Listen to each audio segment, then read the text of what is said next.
Hello बच्चों, let's see the question and here the question is that why are the chemical properties of the elements belonging to the same group similar? कि यहाँ पे हमसे पूछा जा रहा है कि जो chemical properties होती हैं elements की वो same क्यों होती हैं एक ही ग्रुप में। तो चलिए बच्चों करते हैं इस क्वेश्चन को and first of all let's see the key concept for this question। तो यहाँ बात हो रही है बच्चों chemical properties की। अब बच्चों केमिकल प्रॉपर्टीज का मतलब है कि कोई एलिमेंट अपने केमिकल रिएक्शन किस तरीके से शो करता है। एंड जो केमिकल रिएक्शन होती है बच्चों एलिमेंट्स की वो डिपेंड करती है कि नंबर ऑफ इलेक्ट्रॉन्स कितने ट्रांसफर्ड हुए। Number of electrons that how many number of electrons transferred और we can say that how many number of electrons added और रिमूव्ड।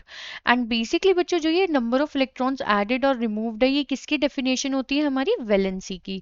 तो हम कह सकते हैं that the chemical property of any element depends on it valency.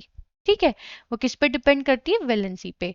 अब अगर बच्चों हम बात करें ग्रुप की, ठीक है, तो जब हम ग्रुप में टॉप टू बॉटम मूव करते हैं तो हमें क्या मालूम है बच्चों valency always remain same. Valency remain same मतलब हम यहाँ पे एग्जाम्पल भी देख सकते हैं। जैसे अगर बच्चों हम बात करें अपने फर्स्ट ग्रुप की, फर्स्ट ग्रुप होता है बच्चों हमारे पास क्या, so that is alkali metals, है ना। अब बच्चों हमें मालूम है कि जो एल्कली मेटल्स हैं उनकी टेंडेंसी होती है हर किसी एक मेटल की टू लूज इलेक्ट्रॉन, और कितने कितने इलेक्ट्रॉन, एक एक electron. Like for example lithium, sodium, potassium and ऐसे करके हम इसके और भी एलिमेंट्स देखें फॉर दी सेम ग्रुप। तो बच्चों लिथियम क्या है, लिथियम होता है हमारा that is 1s2 2s1। Sodium होता है 1s2 2s2 2p6 3s1। Potassium होता है बच्चों 1s2 2s2 2p6 3s2 3p6 and 4s1। क्यों, क्योंकि atomic number 3 11 and 19 that is like the atomic number for lithium sodium and potassium. ठीक है, तो अब अगर हम देखें इनकी आउटर मोस्ट शेल में कितने कितने इलेक्ट्रॉन है, एक एक इलेक्ट्रॉन है। तो बच्चों जो लिथियम सोडियम पोटेशियम इन सबकी वैलेंसी होगी वो कितनी कितनी होगी, so that is Li plus Na plus K plus. मतलब सारे ही एल्कली मेटल्स क्या फॉर्म करेंगे, पॉजिटिव आयंस फॉर्म करते हैं, वो भी कैसे, डाई पॉजिटिव। मतलब फर्स्ट ग्रुप की वैलेंसी क्या हो गई, +1 हो गई।